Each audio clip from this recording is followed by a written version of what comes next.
On a pu avoir une vision d'ensemble du monde agricole et des solutions qu'on pouvait apporter au niveau régional. Nous avons pu visiter et voir comment fonctionnait le mine de Château-Renard, puis après on a enchaîné avec une succession de visites à des éleveurs, à des riziculteurs, à des producteurs de fruits et légumes. Ça c'est la meilleure pour moi, c'est sucré, c'est... Vous arrivez à vivre avec ça? On vit, mais je vous dis pas le boulot qu'on a. L'été, le printemps, c'est samedi, dimanche, tout le temps. On a eu à la fois des très petites exploitations familiales et on a eu aussi des beaucoup plus grosses exploitations qui elles font de l'export en effet et qui d'ailleurs payent de façon assez dure, il faut bien le dire, l'embargo russe. D'ailleurs, ils n'ont eu aucune espèce de compensation financière venant de l'Union européenne ou même de la France, comme cela leur avait été promis. Sur la question de la filière ovine en particulier, dans l'élevage de moutons, là on était face à une très belle exploitation avec près de 9000 bêtes, donc on est sur des grosses structures, mais des structures où manifestement voilà, l'animal est respecté, bien traité.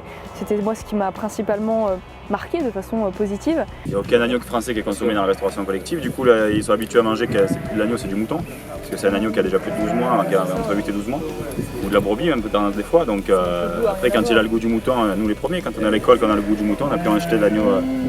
Quand on vous habitue des petits à mal manger, ben après c'est la base. On parle évidemment du loup, qui est une espèce de catalyseur, même si ce n'est pas l'essentiel des problématiques, c'est un peu la goutte d'eau si je puis dire qui fait déborder le vase.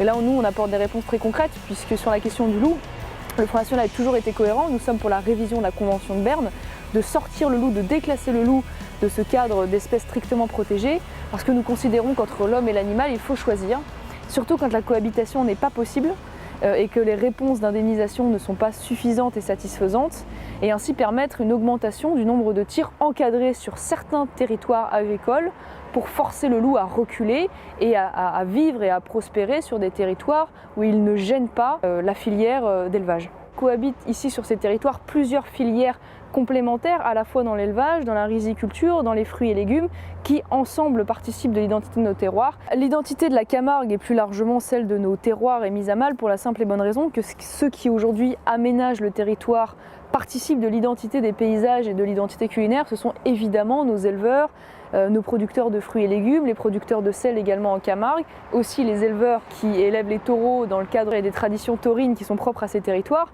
La Camargue, et ça m'a été largement rappelé aujourd'hui, c'est un territoire artificiel qui a été façonné justement par les agriculteurs.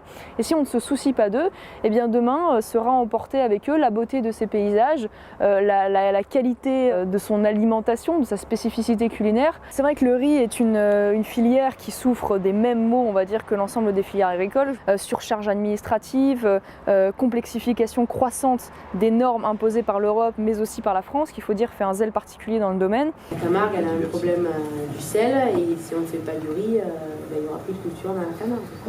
Vous avez combien d'exploitations en riziculture en Camargue? Avant le feu, 230.